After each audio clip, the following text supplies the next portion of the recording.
Greetings, citizens. Hey you beautiful creepy little human being, you. Welcome to my channel and welcome to today's morbid makeup video. I'm so happy we could meet like this. I'm so happy that somehow in all of this craziness, today you and I were able to find each other on this crazy little planet that we call home. My name is Brittany or BRATTERSTEIN, whichever you prefer, and today we're going to be discussing a young man named Tim Mclean, who was brutally and just so randomly murdered on a Greyhound bus traveling through Canada. But before we get started, if you have not yet had the pleasure, please make sure to join the Brat Pack by subscribing and ringing that bell. I put out a new morbid makeup video every single week. Sometimes I'm putting out 2 videos a week. It kind of depends on the week, but I would love to hang out with you. Yes, you specifically, you, but I can only do that if you join the Brat Pack and become one of us. One of us. One of us. One of us. And you can also follow me on Instagram and Twitter if you want. They're both BRATTERSTEIN, but no pressure. Okay, now that I'm done begging you guys to join my cult, we can get into this video now. This is a video on a case that you may have actually heard of before. I feel like Tim Mclean's case is relatively well known to us true crime aficionados, if you will. And though I do like to cover more obscure cases when I can, I do mix in some popular ones as well. This is one that I was going to bring to you today because it was requested by my sister. And my sister's birthday is tomorrow. Happy early birthday, Miranda. And what did you want me to do? Tell my sister to go fuck herself? That's rude. I'm not going to do that. So I'm going to cover the case today for both my sister, because she asked, and also for you guys, because you seem to like most anything I put out. And because I knew the basics of this case. I had heard this case before. When she brought it up, I was like, oh yeah, I'm familiar. But as I looked deeper into it, I read article after article after article and got to hear first-hand accounts from people who were on the bus, hear things said by Tim's family, Tim's mother, Tim's father, learn about the background of Tim's killer. I found it to be fascinating, and I did learn more, so maybe today you'll learn more as well. Maybe you won't, maybe you know everything, and if that's the case, thanks for hanging out anyway if you do. I just found it very interesting, and I learned so much, so now I want to bring it to you today. I did the research, so you don't have to.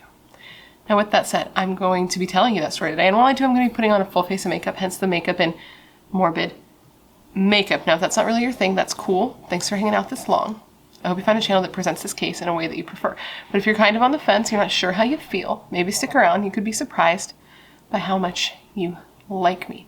And if you're ever curious about the makeup I'm using, everything will be listed down below for your convenience. And now that I've said all of the things, come gather around and let me tell you the story of the tragic murder of 22-year-old Tim Mclean. To get started today, we're going to jump in our handy-dandy time machine and we're going to be heading to July 30th, 2008 in Edmonton, Canada, which is a province of Alberta.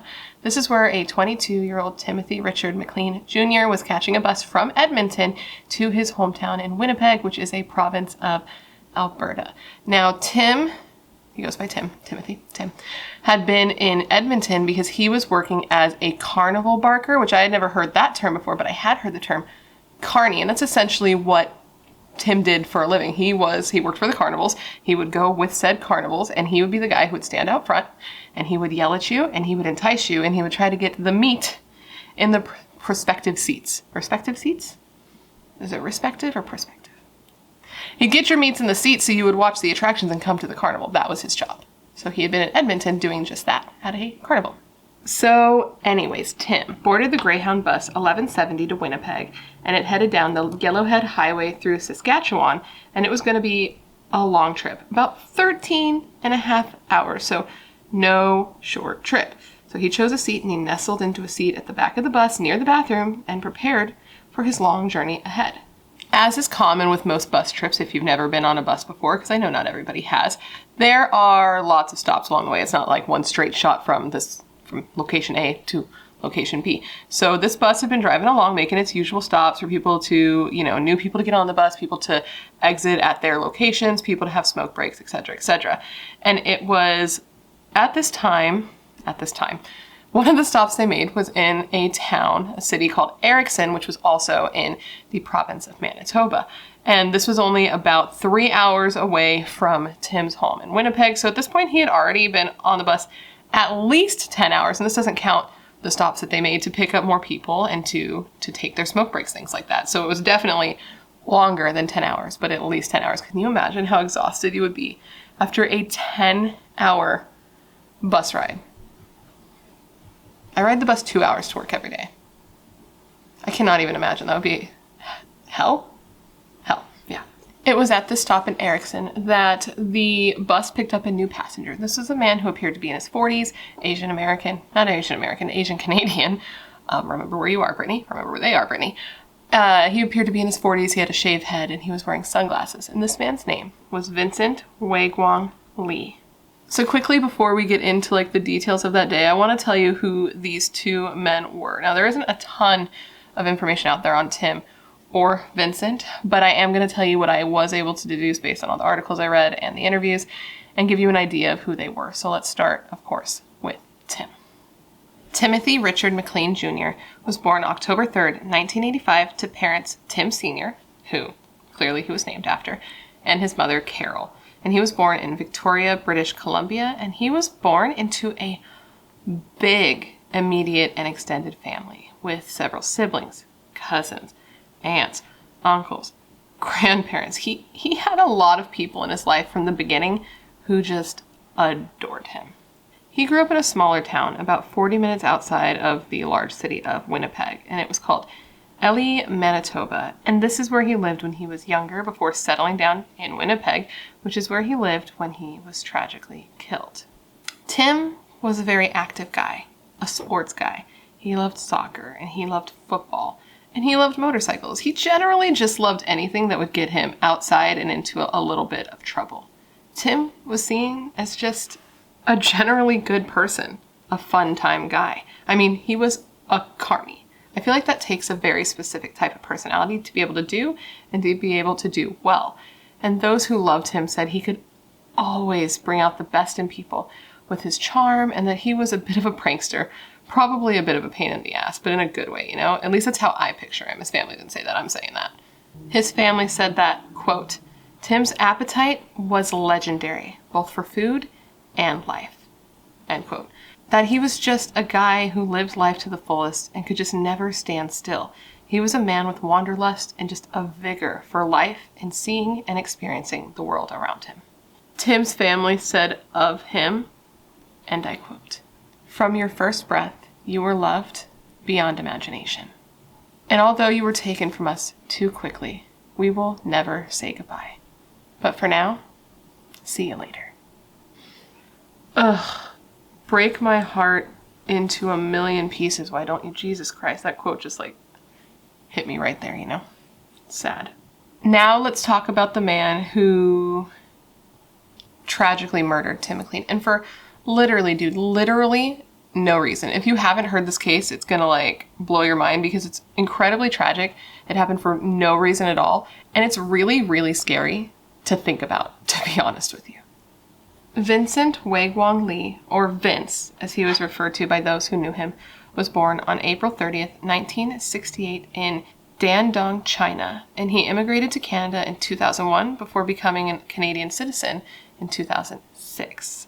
Prior to coming to Canada, Vince had graduated from the Wuhan Institute of Technology with a bachelor's degree in computer science, and once he had graduated, he got a job as a software engineer.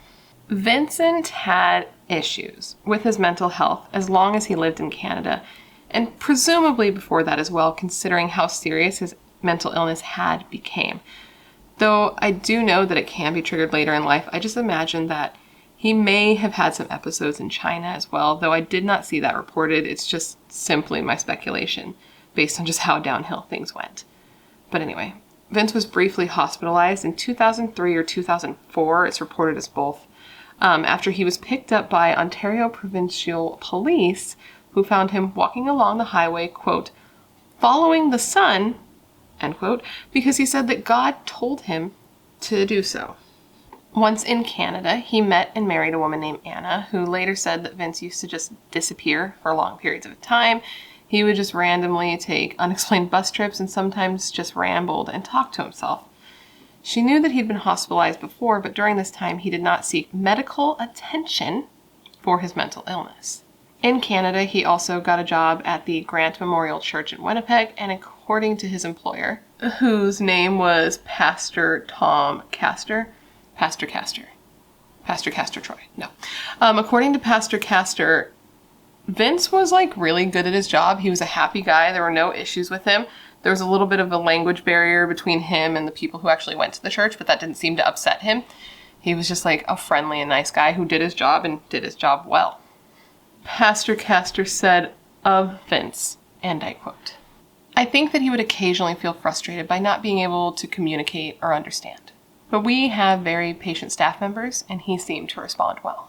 He didn't stay long at this job at the church, however. He ended up quitting, and he moved on to a job as a forklift operator, while during this time his wife was working as a waitress.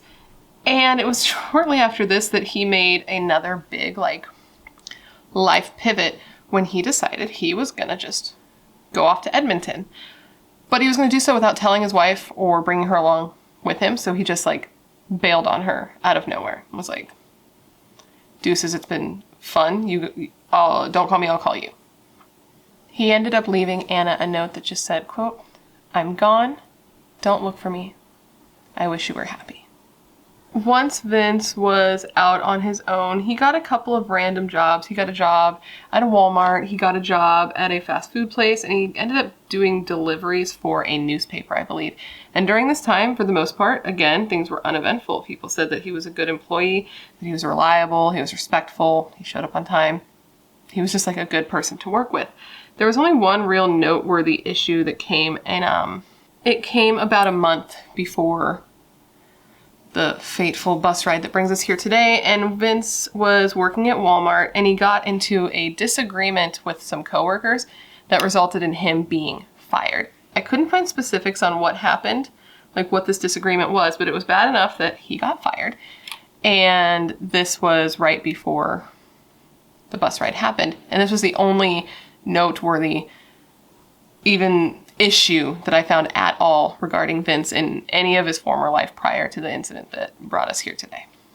Now, it was shortly after this that Vince asked for some time off, because I guess he was working multiple jobs at the same time, and he asked his employer at the newspaper delivery service for some time off because he was going to go job hunting in Winnipeg. So now we are in the days leading up to this horrible event, and it's about noon in July of 2008, and Vince boards a bus headed for Winnipeg, but he ends up getting off early in a town called Auric, Manitoba, which is where he ends up catching the bus later that Tim Mclean was on. And he got off, and I read in one source that the place that he got off wasn't even a bus stop, and that the bus driver tried to stop him, but he just wasn't listening, and he got off anyway. But either way, he got off with 5 pieces of luggage, and he ended up sleeping on a park bench that night because there was only one bus that was going to be coming through the city every 24 hours, and the bus had already come through, so he just stayed and slept on a park bench that night. According to one witness who saw Vince that night, Vince was seen at about 3 a.m. doing something totally casual, not weird at all, and it was him sitting on that park bench, bolt upright, straight as can be, staring straight ahead, eyes wide as pies, just staring at nothing. Which is not creepy at all, right? It's casual. Everything's fine. Everything's fine. Everything's cool. Nothing's cool. Nothing's okay. Anyways, while still on that park bench, Vince ended up selling his laptop, a fairly new laptop, to a 15-year-old boy. Now, apparently this bus stop was like a bus station and a gas station, and this 15-year-old kid worked at the gas station, so he had seen Vince for a prolonged period of time before the transaction took place. The laptop that the kid purchased contained things like personal letters and photos, as well as a note that expressed feelings of guilt at leaving China, that basically Vince was feeling guilty for leaving China for Canada, and just confusion about life in Canada in general. And Vince sold this laptop to this 15-year-old kid for $60, even though he had a sign that said $600 or best offer. He was like, you know what, 60, 600, what's the difference? Sure, take it. After the whole murder took place, the laptop ended up actually being seized by the RCMP, which is like Canadian police. because they needed to take it in as evidence. They're trying to find out everything they can about this guy, right? So they end up going and taking the laptop away from this kid who I guess he was so excited. He like asked the guy if he'd accept $60, or I think he asked him if he'd accept 100 or something. And then he like ran to his bank or home somewhere to get money and came back. Like it was a whole thing for him. So he was really excited to get this laptop, and now he was out a laptop and out $60. And they were like, you know, maybe you'll get it back, but like probably not. And for a fun fact for you, I read that this kid ended up actually getting a new laptop because some anonymous businessman in Montreal heard about what happened and heard that this kid had actually come forward to the police to let them know he had bought the laptop. Like, through the goodness of his heart, he was trying to be an honest and good citizen. And so this businessman went out of his way to buy this kid a brand new laptop. And I just thought that was pretty cool. And I thought you would think that was pretty cool. End of fun fact. When interviewed, this kid said of Vince and his demeanor and everything that day, and I quote, "He had like no emotion to him, but he didn't seem like he was a very nasty guy. He just seemed calm and normal." And I don't know, I just think that this kid's kind of awesome. When I was reading about this and reading about this kid, I thought he was kind of awesome because as a 15-year-old kid, like teenage kids are kind of sons of bitches, right? I think we can kind of agree there. If you're a 15, 16-year-old kid, I'm sorry, you'll grow out of it. And I'm also generalizing, but in my experience, generally, kind of pieces of little shit. Little assholes. But this kid, though I'm sure he was a little selfish and a little upset that he lost his laptop, his main concern was asking the police if this guy had used his $60 to buy a weapon to commit the crime. And I thought that that was really sweet. And the police were like, no, don't worry, that's not what we believe happened. But I thought that was like, that he was even concerned with that. Anyways, Vince took that money, got his bus ticket, got on the bus, and it was an almost full Greyhound bus carrying 36 of the 55 possible passengers. And one passenger noted that before Vince got on the bus, he seemed bothered and agitated and had been pacing back and forth and talking to himself. Now, initially, Vince had chosen a seat towards the front of the bus. But eventually, during like a smoke break when they all got back on the bus, Vince switched seats to the back of the bus and sat directly beside Tim Mclean. Tim didn't really acknowledge him. The two didn't talk. Tim already had his headphones on. He leaned his head against the glass. He was ready to nap. He had been awake. Or he'd been on the bus a while. I can't say he'd been awake a while, but he'd been on the bus a while. He wasn't really interested in having a conversation at that time. Tim had been traveling alone. He had been hanging out by himself. He had been listening to his iPod. He had been texting his friends, and it's so heartbreaking. He was texting his friends, telling them how excited he was to come home, which like broke my heart. He got off at like the scheduled smoke breaks, and people who were on the bus said that he was like a really friendly guy. He would talk to people, he would engage, he wasn't like a dick, he was just like a nice dude, and that he had no fights with anybody, and just like when they got back on the bus, he just kind of kept to himself and did his own thing.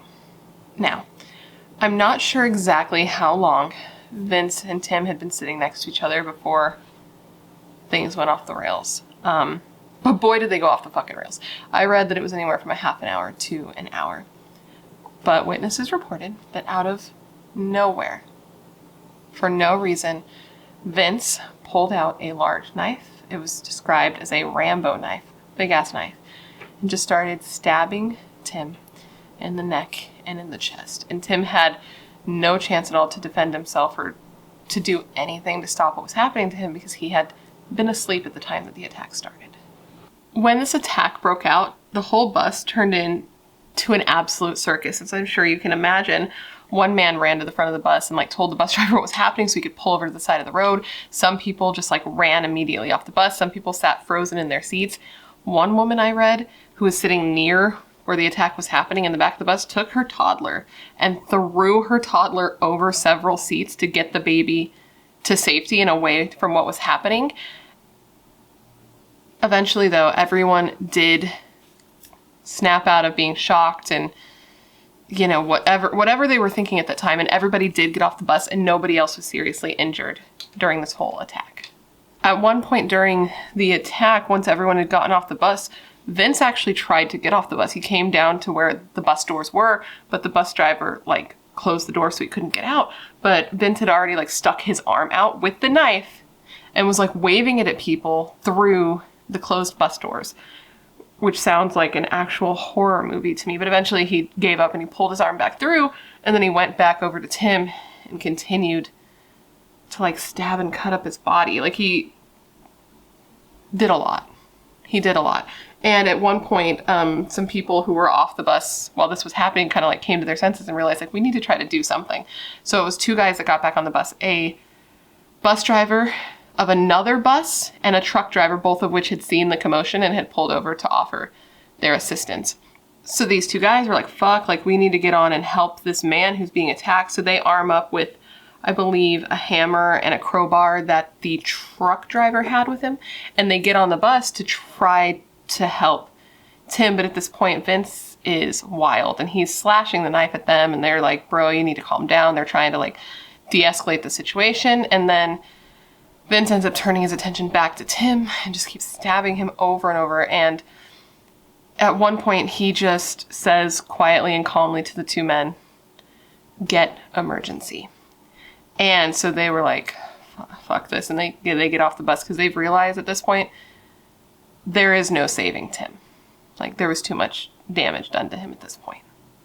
When Tim's body was later looked at, it was found that he definitely did struggle and try to fight back because he did have defensive wounds on his body. But because of where he was seated, he had seats in front of him, he had a window on one side, and he had Vince standing over him, stabbing him, so he wasn't able to escape. And at one point, he either fell or was thrown down to the floor of the bus where he continued to be stabbed. Vince stabbed him over and over and over, and later it came out that he believed that if he didn't, Tim was going to kill him, and that he also believed that Tim had the powers to come back to life. So he didn't just stab Tim over and over. He dismembered him and scattered his body into different areas of the bus, to some various different places, and some of the pieces of him were preserved in plastic bags. As passengers watched from the street through the windows of the bus, Vince cut off Tim's head, straight decapitated him, and then held his head up to the bus windows so that everybody below could observe what he had done. He then continued to stab Tim over and over, cutting off different parts of his body and even eating some of Tim's flesh. Witnesses also said that Vince seemed completely unaware and oblivious to the fact that there were other people like watching what he was doing. He was very calm, he was very cool, he was very collected. I think he was even still wearing his sunglasses during the attack. A passenger who witnessed the event said later of it, and I quote, "There was no rage or anything. He was like a robot stabbing the guy." At about 8:30 p.m. that night, the RCMP received word that there was a stabbing victim on a Greyhound bus west of the city. And that is a serious understatement, if I do say so myself, and I do say so myself. When officers arrived at the scene, Vince was still on the bus and he was acting erratically. The witnesses told the police that Vince had tried to leave the bus, he had tried to escape, but that a couple of the guys had stopped him because when that passing trucker had like stopped when he saw the commotion, he had brought out a hammer and a crowbar and all this shit so that they could arm up and keep Vince at bay. And at one point, apparently, Vince even tried to take off in the bus. The pigeon straight tried to drive the bus, bro, but the bus driver ended up engaging the bus immobilization system, which I didn't know was a thing, and I might be quoting that wrong, but basically it made it so that the bus was inoperable. So due to that, Vince was trapped on the bus with Tim, and so he continued to take out his rage, frustration, whatever was going on with him, because they didn't really say that he was rageful, but he was stuck in there with the bus, stuck in there in the bus with Tim, and he just kept stabbing him over and over. He kept like grabbing his head and carrying it back and forth, and all these poor people are standing on the side of the road watching through the windows because it's happening right there, and they're like holding each other and crying, and some of them are even throwing up because it's like a lot to witness and be a part of. So Vince wasn't leaving at this point. The cops were there and he wasn't getting out and he wasn't letting the officers in to arrest him. He just kept pacing the length of the bus and continuing to disrespect Tim's body. Officers even witnessed him eating parts of Tim's body and hearing him say, quote, "I have to stay on this bus forever," which no one wants. So by 9 p.m., they were in a standoff and had to call in special negotiators and an armed tactical unit for help. And meanwhile, the other passengers from the bus were taken to the Brandon RCMP detachment, which I believe is a police station. Let me know, Canadian friends, if I'm wrong. And they questioned them, and then they put them up in a hotel for the night. Because remember, they were just all trying to get from point A to point B, and now they were trapped in hell. So they were put in a hotel for the night while all of this played out. Things finally came to a close on July 31st, 2008 at about 1:30 a.m. So it's around 5 hours after this whole ordeal began. And that's when Vince tried to escape the bus by busting out a window.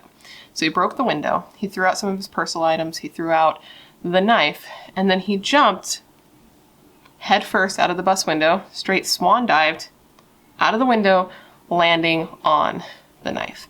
Police swarm him, attempt to arrest him. He starts fighting, he goes crazy. He obviously doesn't want to get arrested. Things are not connecting, not firing well up there at this time.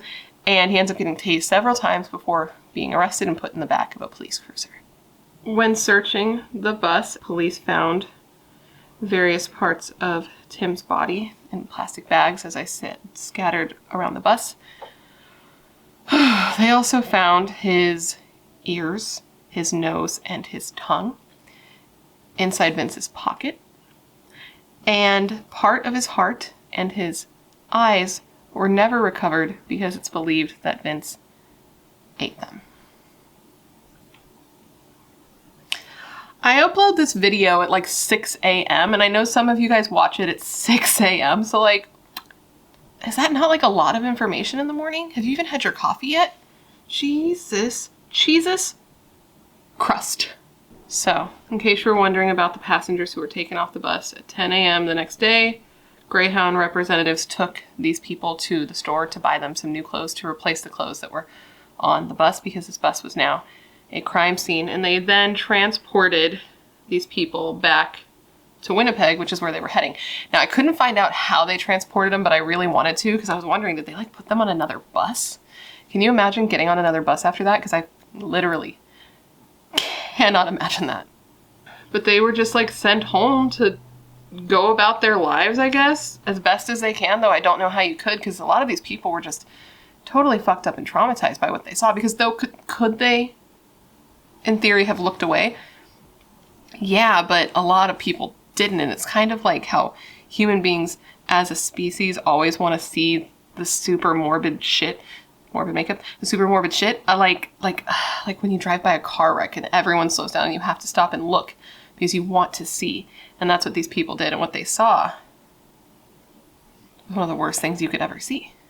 I do know that a lot of these people suffered a lot of problems mentally and emotionally after seeing what they saw. They were suffering from a lot of trauma and like shells of their former self. And I did even read that one RCMP officer who was there at the scene actually ended up taking his own life, and that his family said after the fact that he was suffering from PTSD from that day.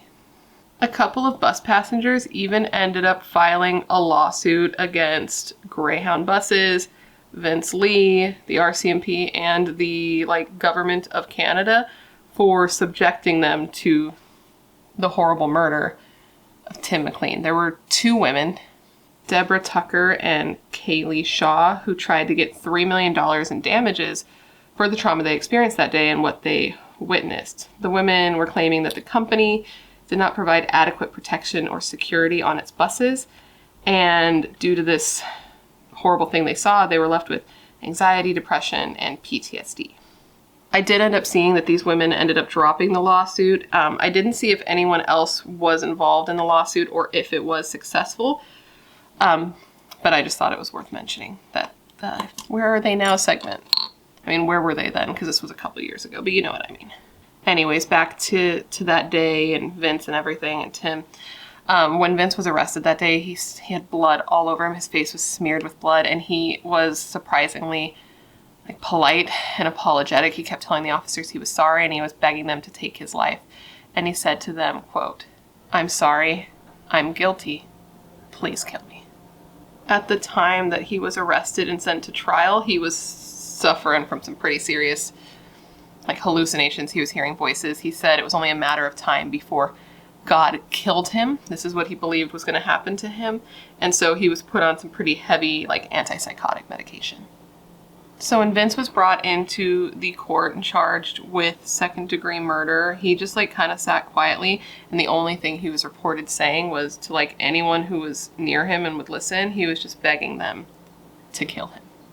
At the request of the Crown Attorney, which I believe is a prosecutor in the US, the judge actually ordered Vince to have a mental assessment done, both to see if he was competent to stand trial and to see if he was criminally responsible for murdering Tim Mclean.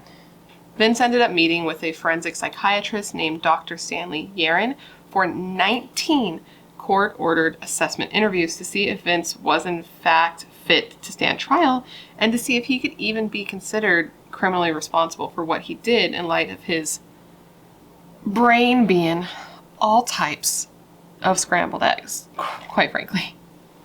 Vince's trial began on March 3rd, 2009, and there was serious security at the courthouse during that time because there was a big fear that people would come and straight up try to attack or murder Vince.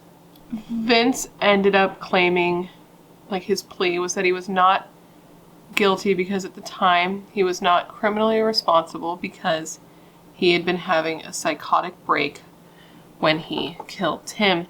And psychiatrists from both the defense and the Crown, so both sides, had psychiatrists who corroborated this and said that when Vince killed Tim, he was hearing voices from God telling him to do so. And both sides agreed that because of this, Vince was not and shouldn't be held criminally responsible. And Vince said that, essentially what this meant is that he knew what he had done. He admitted what he had done. He acknowledged what he had done, but that he didn't mean to do what he had done, that the intent to murder Tim, the mens rea, was not there. And he even acknowledged that he had done it, but he was having a lot of trouble coming to terms with the fact that he had actually also eaten a part of Tim, and I could definitely see how that would be hard for anyone to wrap their brain around.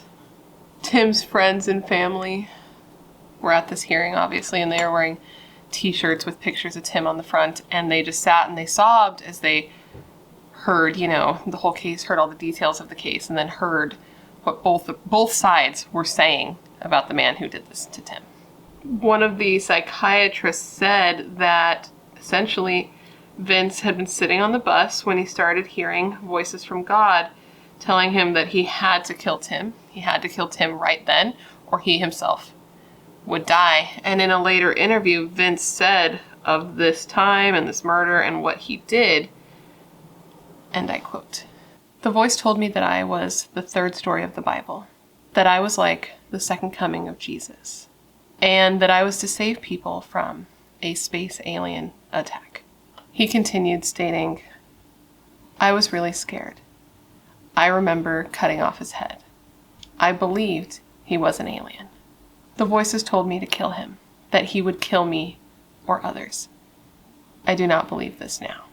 The presiding judge at Vince's trial ended up accepting the diagnosis from the various psychiatrists and therefore found that Vincent Lee was not criminally responsible for the murder of Tim Mclean. Instead of being sent to prison, Vince was remanded to the Selkirk Mental Health Center in western Manitoba. And as I'm sure you can imagine, this verdict seriously upset the people who loved Tim.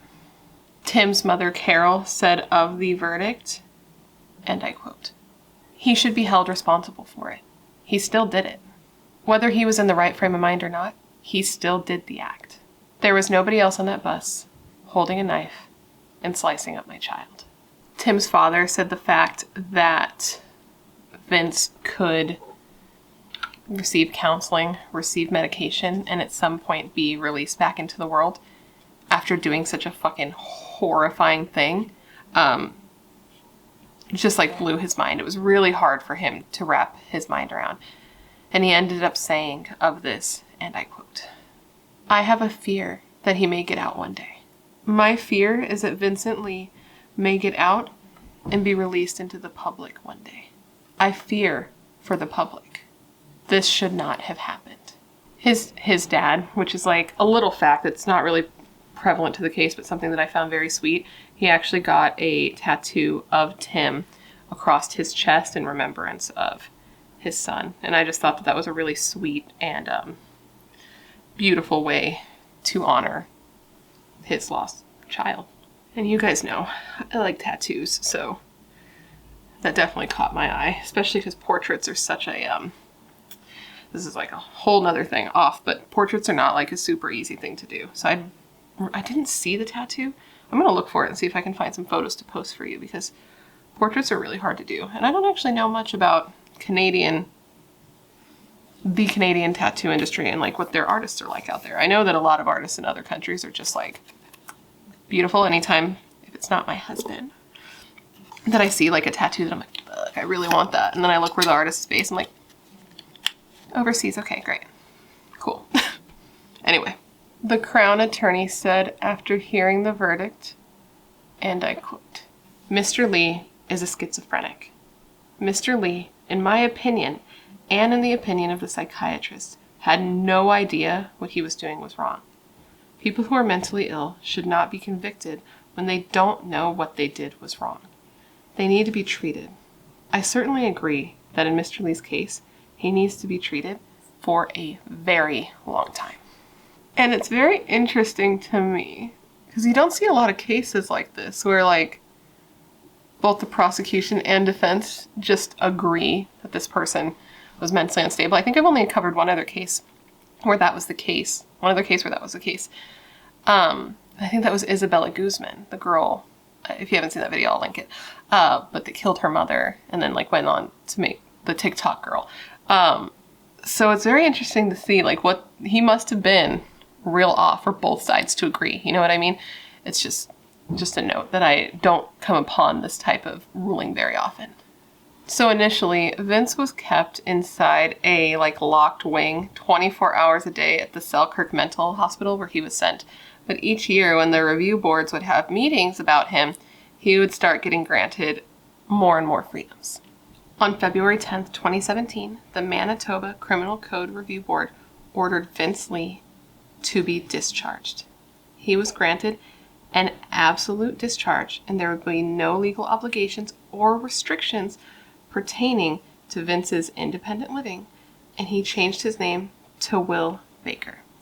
So as of then, 2017, he's just free. He spent less than 10 years in a mental institution, and I did read reports that that is low for the typical duration in a hospital like that, but that he was a fucking great patient and that he responded super well to treatment and responded super well to medication. So yeah, that means he's been free like 5 years now, if I can do basic addition, but who knows. Not a mathematician over here, but either way, this freedom didn't come immediately. I know it seems pretty fast because like it's less than 10 years, but apparently it started with like, he wasn't allowed out of the wing. Then he was allowed supervised walks just on the grounds of the hospital, where he had to have like 2 or 3 people with him at all times. Then it was supervised visits into town. Then it was unsupervised visits into town. Then unsupervised overnight visits to like a group home he was planning to live in. And then absolute freedom. Chris Somerville, who is the Chief Executive Officer for the Schizophrenic Society of Canada, said that Vince was a model patient and he was soft-spoken and humble and remorseful for what he did and determined to stay on his schizophrenia medication. Tim's mother said of this decision to release her son's murderer, and I quote, "I need for Vince Lee and people like him to remain in a locked facility where they can make sure that they get their medications, where they're being treated for their illness. They're treated with compassion, but the rest of the public is kept safe. That's what I need to move forward, carry on. I'll never get my son back regardless of what I do or what I've done already. She continued. They get to a point where they're feeling well, that they don't require the medication, that it's everyone else that is sick. A killer is a killer, even if they are mentally ill. I am very curious what you guys think about that quote and that sentiment, because I feel like you could go either way. I feel like it is a bit of a generalization, but I do feel like it does, what she's saying is common and does happen. So I'm curious as to what you think. Do you think that Vince should have ever been released? Do you think if he was released, he should have been watched more carefully? Or do you think it's appropriate that he is completely and fully released in this capacity with the hopes that he continues to take his medication? Because I know mental illness is just that. It is an illness, and illnesses can be addressed and healed. So I'm just curious, in a case like this, with these extremes, what you think. I know that Tim's mother has been running a website. It's www.timslaw.ca, and on this website she highlights cases where people have committed violent crimes, have gone into mental health institutes where they've been treated, cured, healed, whatever, and released, and upon their release, they reoffend. And so I'm just curious what you guys think. We can call this the question of the day if you'd like, though it is a difficult question to answer. It's complex. That's why it's not black and white. Otherwise, we wouldn't be having a conversation. But I'm curious as to what you think when it comes to this. Do you think that Vince should have ever been released? Or in the alternative, when it comes to these sort of releases in cases like this, how do you think they should be handled if they are to be released at all? That's what I leave to you. So let me know, because I'm curious as to seeing what you guys say, because some of you guys have some very passionate answers for some of my questions, and I want your passion. Le passion. I want it. But anyways, guys, that completes this video. I hope you found it interesting and informative, and it gave you all the information you would want when looking into this case. And of course, thank you for remembering Tim Mclean with me today. I truly cannot imagine going through what he went through. And I know, at least based on what witnesses say, we have some sort of solace in knowing that he was asleep when it started. He didn't see it coming, and it happened so fast that he probably didn't suffer much, but that's so scary to think about. Somebody just randomly murdering you while you sleep on a public bus. That's so fucked up, and it's like, to be killed so brutally and then have your body disrespected so badly after the fact. It's just so dehumanizing and horrific. And I feel like horrific's one of those words. It's like, does that even describe it? Because I feel like that word loses all meaning when you talk about something this intense. This case is just so fucked up, man. And this is one that I even told my husband about. He let me tell him about it, and he was not happy to hear it. It freaked him out, to be quite honest, because I think a lot of you know, or if you don't, I don't drive. So I take the bus everywhere. So to tell him this case got him all freaked out, especially with the baby. He's like, okay, we got to get you a knife. We got to get you all this type of protection, get you those cat ear things for your keychain. Like, he's real protective of something happening to me now. So this case definitely triggered something in him. And I told him, like, what are the odds that something like that would ever happen? You know, 50-50. It'll either happen or it won't. Chuck Klosterman, sex, drugs, and cocoa. Nothing. It's just very tragic, and it's very sad. And I feel like there's not even much of a takeaway here, because there's not much anyone could have done to prevent it. That's what's so messed up. Sometimes we can look at it and be like, you could have done this. The state could have done this. This could have been addressed sooner. But Vince wasn't violent prior to this. And there's a lot of people that you see that are suffering from mental illness, like walking on the street, talking to themselves. I see them every day. And most of the time, these people aren't violent. So, like, there's not much that anyone could have done to have addressed it sooner. And there's not much Tim could have done to take better precautions. So it's just tragic and horrific and pointless and hard to think about. But anyways, guys, please let me know down below of any cases you would like to see me cover. As this one indicates, if you request one from me and you're related to me, I'll probably cover it. But no, I do cases that you guys request all the time. I love to look into cases that you guys suggest, because sometimes I haven't heard of them. And then when I do hear about them, like, I know I put up 2 in February that were both subscriber suggestions, Missy Avia and also Allison Botha. And both of those cases, when I looked into them, blew my mind.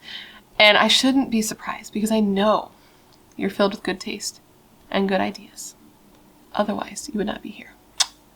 If you haven't already, please don't forget to join the Brat Pack by subscribing and ringing that bell. I put out a new video every single week and I would love to hang out with you.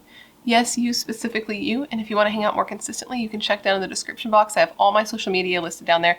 Instagram, Twitter, Facebook page, and a Facebook group, and I'm always doing my best to respond to everybody there. I also list all the makeup down below, the earrings, the nail polish, everything's down there for your convenience, along with the link to my merch store. And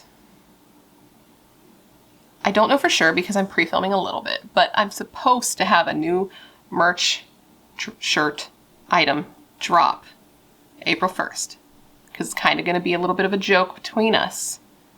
So that's why it's going to be dropped on April Fool's Day. As long as I get it finished in time, me and my husband are already working on the design.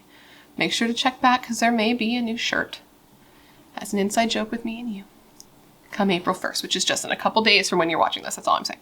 But anyways, guys, with all of that said, I just want to thank you for being here when you could literally be anywhere else in the world.